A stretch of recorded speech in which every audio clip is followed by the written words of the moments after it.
Moro vaan kaikille taas pitkästä aikaa. Se olisi syyskuun 22. päivä. Meillä olisi vuorossa nyt Heräjärven kierrosta. Lähdetään vähän Kolille kiertää. Autolla kohta sinne lähtö. Koira ei pääse mukaan, mutta se pitää käyttää kakalaa tässä ennen kuin päästään sinne lähtemään. Mut joo, ajattelin tästä koittaa tehdä taas tämmöstä pientä videomateriaalia. Katsotaan millaista kontsaa saadaan aikaiseksi, mutta joo. Kohta lähtö. Sitten noin kello 21 lähdetään itse Heräjärven kierrosta kiertämään. Sitä sitten samoilla silmillä yhtä soittoa. Koitaan nyt ennen puolta päivää huomenna olla Kolin huipulla ja katsellaan miten rikkinäistä miestä siellä on. Ei mitään, lähdetään matkaan. Ollut mukaan niin vituiksi hommeen. Joka kerta. Viimeksi eksyttiin jumalauta ennen Kiviniemeä. Kolille saavuttu. Nyt on aika teippaa ja proona pistää jalat kuntoon. Vittu, että on jäämpiti. Sieltähän tuli. Nyt minun salama lähti. Senkin hito ketalle. Se on sen. Mitä se on? Kello on 21. 08. 60 kilsaa eessä. Ei autako lähteä. Lähden menee. Tuut se Joonas mukaan? Ei. No niin.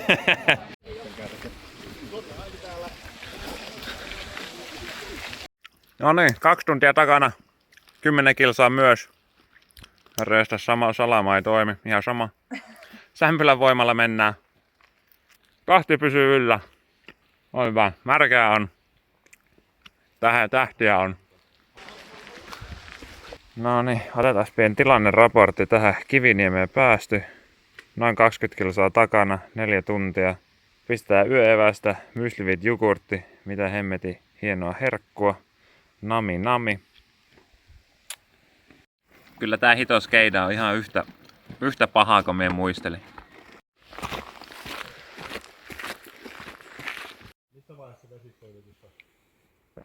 Noniin. Tehdään taas pientä tilannepäivitystä. Ei herranjestas, täällä on vettä paljon. Mutta ei se haittaa meitä. 8 tuntia mennyt. Ei mitään tietoa paljon takana kilsoja. Se on 30 ja 40 väliltä joku kiva luku. Nyt meillä kärkijoukko vähän hajos. Lähettiin tässä Suskin kanssa nyt kahdestaan vetämään kärkeä. Meidän muulle porukalle tuli pieniä selkä- ja jalkavaivoja. Mutta ei mitään. Hirveellä sykkeellä mennään eteenpäin ja kohta aurinko alkaa nousemaan, niin aletaan näkeekin hitto jotain. Kyllä, ei mitään, jatketaan. Siinä vaiheessa, kun sä pelkää kuolemaa tai... No niin, pidetään taas pieni vlogaustuokio tähän väliin. Mikäs tilanne on nyt se, että vihdoin ollaan valot saatu sammutettua. Nyt auringon noususta tässä ihastelle. 3 kilsaa vesistöylitykseen. Aikaa on mennyt semmonen rapia 9 tuntia. Ei mitään, katsotaan mitä vesistöylityksellä on sitten edessä.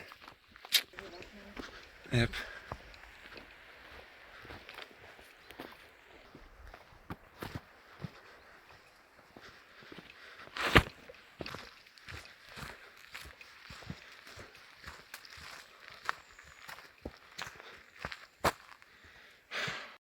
No niin joo, tosiaan. Nyt ollaan päästy tänne vesistöylityspaikalle.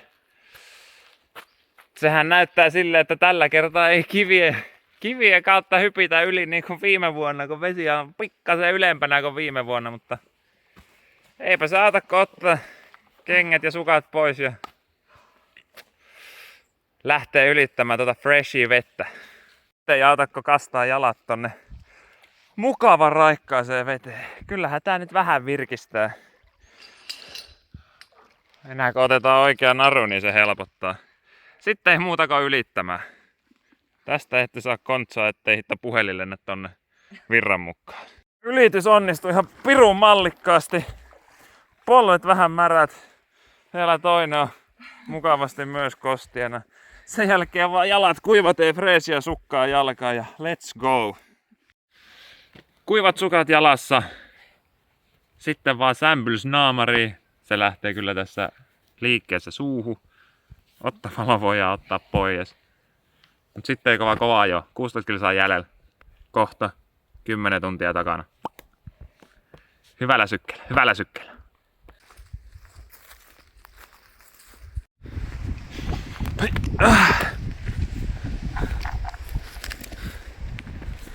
Kyllä nämä kansallismaisemat alkaa pikkuhiljaa täällä nappaamaan.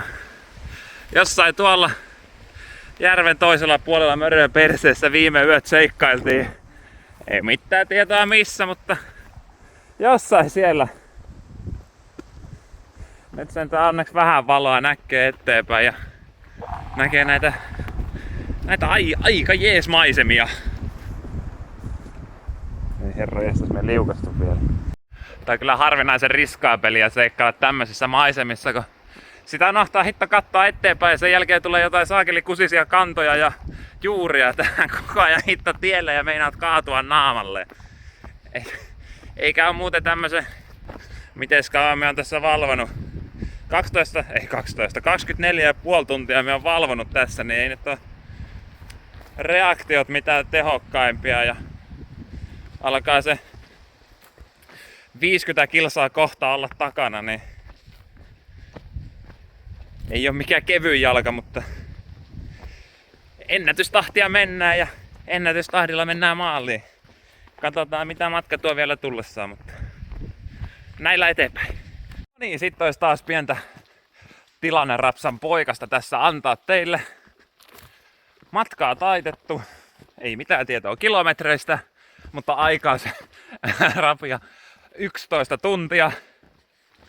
Jalkapohjat huutaa hoosiannaa, kankku huutaa hallelujaa, mutta ei se auta, kun itse koittaa mennä eteenpäin ja huutaa niille takaisin. Loppu alkaa ehkä melkein joskus tässä häämöttää. Nyt on liitetty pikku upgrade varustukseen, nopeat lasit päähän. Niillä lähtee tää kiito aivan järkyttävän lujaa.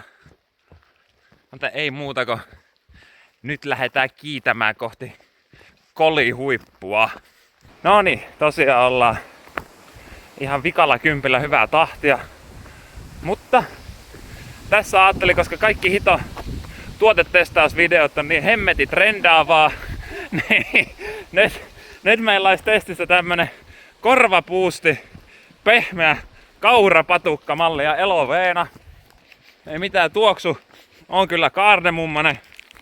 Koitetaan saada se suuhun vähän. Ei tässä kyllä mikään muuta ei maistua kuin se kaardemummo. Ja minun tietääkseni korvapuustissa pitäisi olla myös kaneelia. Jos tässä nyt pitää arvosanoja antaa, niin kyllä tää vahva 3,5/5 olisi, että suosittelen vähintään testaamaan, jos kaardemummasta tykkää. Tosi hyvin tätä hitopatukkaa kuvaisi se, että söisit raakaa pullataikinaa suoraan siitä kulhosta. Tää on hyvin sama maku. Et jos tykkäät raasta pullataikinasta, etkä halua, että hiiva pömpöttää vatsaa, niin suosittelen ottaa tän käyttöön. Ei mitään. Palaillaan taas asiaa. Pakko sanoa, että tätä ei voi kyllä sanoin kuvata, mutta se tunne, kun pääset hitto tämmöstä hiekkatietä kävelee tän saakelin juurakkohelvetin jälkeen, niin se tunne on jotain sanoin kuvaamattoman hienoa. Koska nämä hiton ruoka-arvosteluvideot on niin trendaavia edelleen, niin nyt meillä testissä vielä vikan pätkä kunniaksi tupla double layer mint. Ensimmäisenä tietenkin pitää testata, että aukeeks tää silleen niinku tuplan kuuluu. Onneksi meillä hitto käsiä riittää niin hemmetin hyvin. Pistää tähän leua alle. Noin. Oho! Sehän aukes. Aukes niin, että napsahti.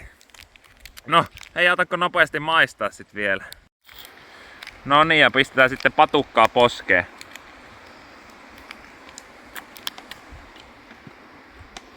On kyllä hyvä. Hyvä minttunen tupla. Tästä saadaan kaloreita sille, että kiitetään semmoista hemmetin tahtia tonne huipulle, että jää mummot kinttuihin. Ei mitään, huipulla nähdään. Ettäpä sarvannut, että me ei tuu nyt jo takaisin, koska me ei vielä olla tuolla hiton kolin huipulla. Vaan nyt me ollaan Mäkrässä.